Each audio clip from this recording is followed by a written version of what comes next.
Good Saturday, January 16th, Manna Gatherers. Let's not tarry with any frivolity, for fear I will truly on this day go down a rabbit hole, and I know you, like me, want to get this day started. It is a Saturday, so without further ado, let's hear one last time from Mark 8:27 through 29.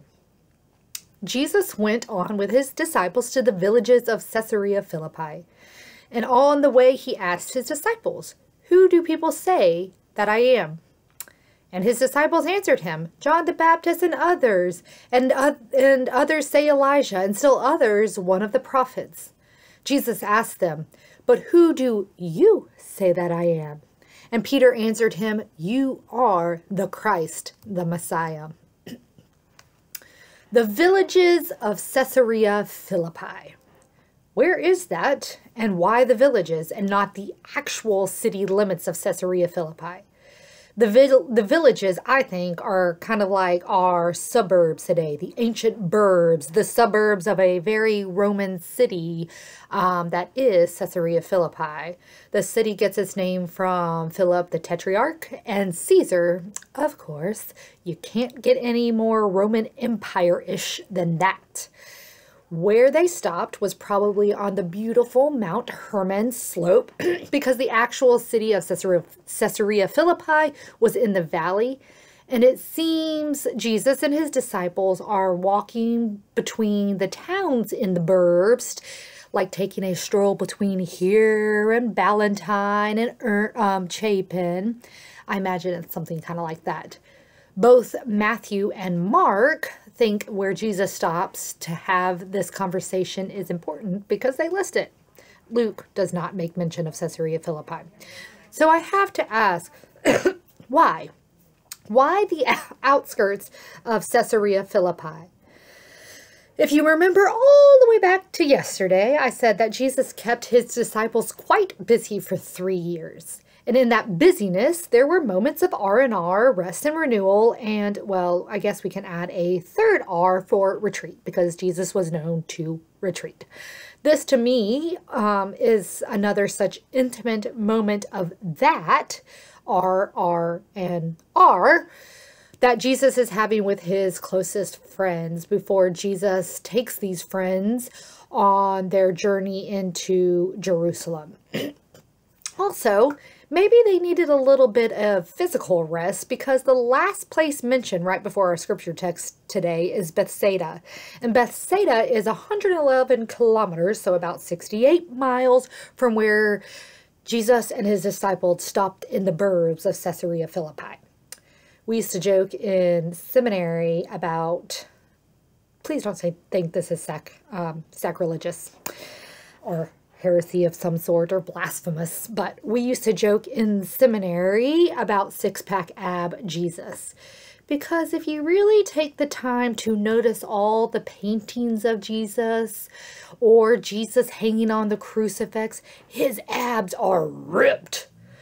But I really think that Jesus, maybe he wasn't so ripped, but he was a fit man because he walked everywhere. I mean, I know we don't know how many days it took for him and the disciples to walk the 68 miles between Bethsaida and Caesarea Philippi, but that's an impressive journey to do on foot. And from Bethsaida, excuse me, it was uphill. And not only uphill, but the terrain was rocky. White chunks of limestone rock doesn't make for the best footing. So maybe just physically, they needed a little bit of R, and R. Who is Jesus then? A man who R, and R's takes time for rest, renewal, and retreat. He listens to his mind, his body, his spirit, and sometimes that means getting away from the demands of the everyday. But It also seems to me that Jesus has chosen a spot intentionally away from all the religious, think Pharisees and Sadducees, and political, think Roman Empire, drama, because there was certainly drama everywhere Jesus went when he encountered the religious leaders of that day or the political leaders of that day. Drama, drama, drama. So there in the burbs of Caesarea Philippi was a sanctuary, in the very literal meaning of the word, a place of refuge.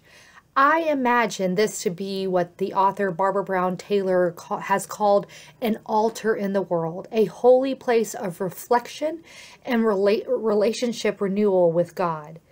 This, I think, is a huge point to take away for us today from this scripture text.